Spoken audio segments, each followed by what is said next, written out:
عمران بن حسین رضی اللہ تعالیٰ عنہ زندگی کے آخری 30 سال صحابی جلیل ہیں، بستر پہ تھے، اور جب ان کے پاس علماء آئے اور انہوں نے ان کی حالت دیکھی کہ 30 سال سے آپ بستر پہ ہیں، تو they felt sorry for this.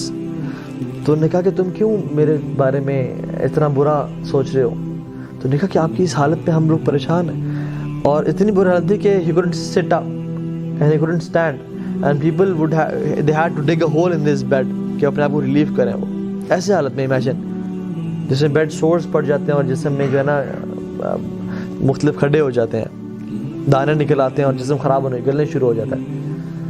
تو عمران بن حسین نے کہا کہ واللہ میں تمہیں ایسی بات بتاتا ہوں کہ میری موت سے پہلے کسی کو نہ بتانا، اور کہا کہ میرے اس بیماری پہ صبر کرنے کی وجہ سے مجھے اتنی خیر نصیب ہوئی ہے میں تمہیں بتا نہیں سکتا.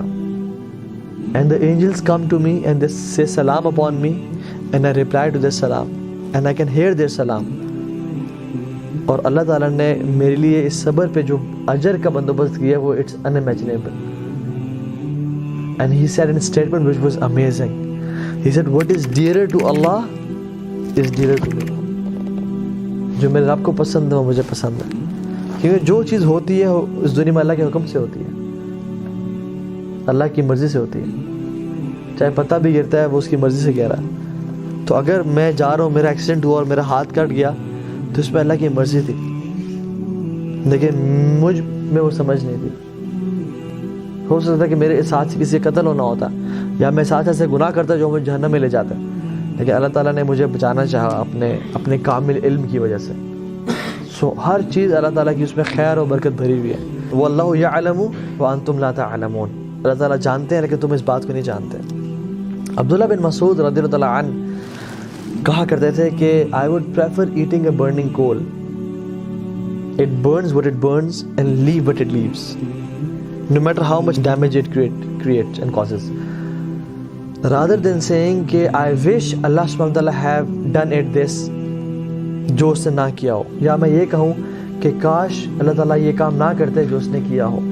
And he continues and says in another narration, he says کہ ایک انسان کوئی بزنس کرنا چاہتا ہے یا کسی سے شادی کرنا چاہتا ہے تو اللہ سبحانہ وتعالیٰ کے علم میں ہوتا ہے، کامل علم میں، کہ اگر یہ عورت اسے مل گئی تو she will lead him to hellfire، یا اگر یہ مرد اس عورت کو مل گیا تو یہ دونوں جہنم میں چلے جائیں گے، یا اگر اس کا بزنس اسٹیبلش ہو گیا تو یہ اتنا باغی ہو جائے گا، اتنا گناہوں میں پڑ جائے گا مال کی وجہ سے کہ جہنم میں چلا جائے گا. سو اللہ سبحانہ وتعالیٰ out of his mercy orders the angels کہ اس کام میں رکاوٹ بن جاؤ.